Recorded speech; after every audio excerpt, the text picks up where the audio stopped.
The towers of the Springfield Masonic community have stood over the city's skyline for more than 125 years, rich with history and generations of stories. The cornerstone for the castle was laid in 1892, as the 125th commemoration indicates.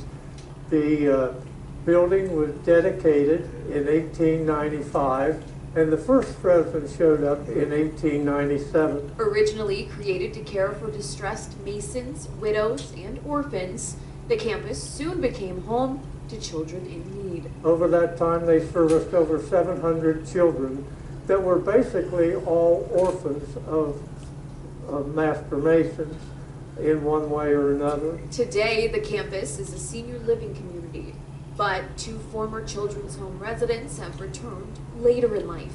One of them is Richard Snow. I came as a 5-year-old in 1937 and left when I graduated from high school in 1950. After leaving Springfield, Snow served in the Marine Corps for more than 3 decades and later worked as an engineer.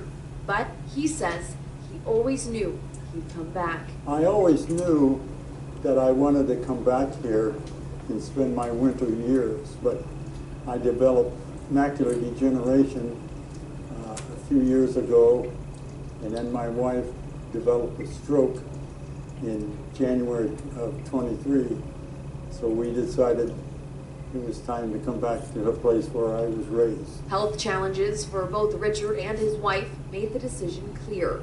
Now, the place that once raised him is caring for him once again. They treat us perfectly here. I don't have to be concerned about anything. They give us our medicines, and we have 3 nice meals a day. It's just a beautiful place. They have entertainment periodically in the clubhouse. And while much has changed over the decades, walking these halls still brings back memories. Brings back a lot of memories, especially that building, because I was raised in that building, and now I live in it. For residents like Tom Fisher, preserving those stories matters just as much as the campus itself. I think the interesting thing to me is that in that 1890s, early 1900 range, the Knights of Pythias and the Oddfellows and the Ohio Masons all established a statewide home in Springfield. And I think that's fascinating how all 3 of those organizations ended up here. I don't know how it ended up here, but obviously somebody from the city of Springfield was paying attention and minding their P's and Q's to get them all here. The Lutherans established a statewide home here for children also. So Springfield, the home city, I think it's fascinating that they all ended up here of all the places in Ohio. A history built on care, community, and a place that continues to feel like home.